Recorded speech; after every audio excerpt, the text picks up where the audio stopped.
Green valley পার্কের একটা অন্যতম সুন্দর জায়গা হচ্ছে এই ফ্লাওয়ার ভ্যালি।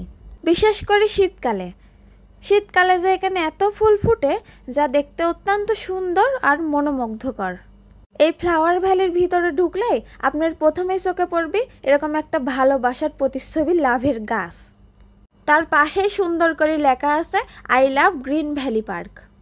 এই জায়গায় যে আপনারা ছবিও তুলতে পারবেন। তো চলেন আজকে আপনারা একটা শিক্ষণীয় গল্প শোনাই, আর অবশ্যই গল্পটা শেষ পর্যন্ত শুনবেন।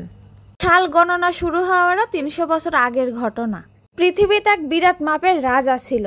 তিনি প্রাচীন গ্রিসের ম্যাসিডনের রাজা আলেকজান্ডার দ্য গ্রেট।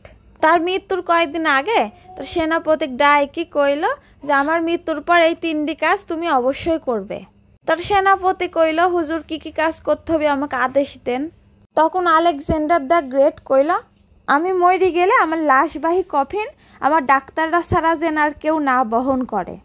আমার দ্বিতীয় ইচ্ছা হচ্ছে আমার লাশবাহী কফিন যেদিক দিয়ে যাবি সেখান থেকে আমার কবরস্থান পর্যন্ত আমার রাজভাণ্ডারে যত হীরা মণিমুক্তা সোনা দানা আছে সবগুলা আমার বাড়ি থেকে কবরস্থান পর্যন্ত রাস্তায় বিছা দিবে। আর তৃতীয় ইচ্ছা হচ্ছে আমার লাশ যখন লিয়া যাবি তখন আমার হাত দুইটি কফিনের বাইরে বার করে থুবে। আলেকজান্ডারের এরকম কথা শুনে তার সেনাপতি জিজ্ঞাসা করল হুজুর আপনার এরকম ইচ্ছা করার কারণ কি? তখন আলেকজান্ডার দ্য গ্রেট কইল শুনো, আমি পৃথিবীর সব মানুষকে একটা শিক্ষা দেয়া যেতে চাই। আমার চিকিৎসকেরা কফিন বহন করতে এই জন্যই বলেছি যাতে মানুষ বুঝতে পারে যে চিকিৎসকেরা কখনো কাউকে সারা তুলতে পারে না, তারা ক্ষমতাহীন, আর মৃত্যুর থাবা থেকে কখনো কেউ বাঁচতে পারে না।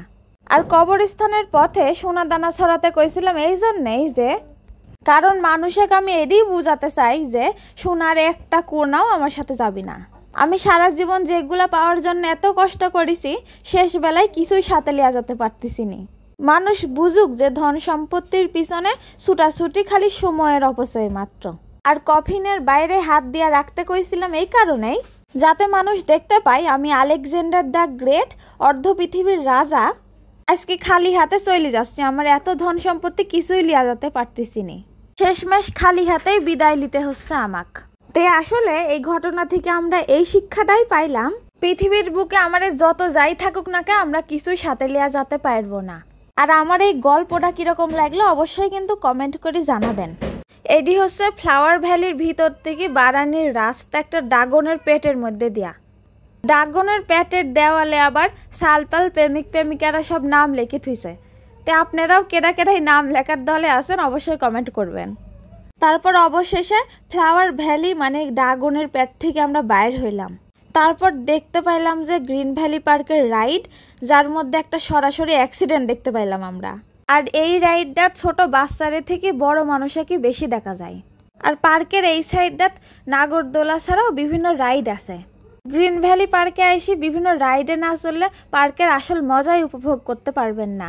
এই রোলার কোস্টারে উঠতে খুবই ভাল লাগে। আমি এর আগে মেলাবারই উঠেছি, কিন্তু এখন সময় স্বল্পতার কারণে আর উঠতেই পারলাম না। এদিকে আবার উপরের নাগরদোলার ভিতরে কারা কারা আছে আমি আবার মোবাইলের ক্যামেরা জুম করে দেখার চেষ্টা করলাম। অত উঁচা তো এটি গ্রিন ভ্যালি পার্কের সম্পূর্ণ দৃশ্য দেখা যায়, যা দেখতে অত্যন্ত সুন্দর লাগে। কিন্তু এই জায়গায় উঠার সাহস আজ পর্যন্ত আমার হয়নি। যদি কোনোদিন সাহস হয় আল্লাহ দেয় তালেগা উঠবো, তার আগে আর না। বিকালবেলা সবুজে ঘেরা প্রকৃতি দেখতে খুবই সুন্দর লাগছিল। কেন আবার 3টি ডলফিন দাঁড়া আছে। আর সারাদিন আমার সাথে থাইকি রাতের বেলা বেশি দেওয়া চিন্তা করে আমার এই ছোট ভাই জিশান মোটা।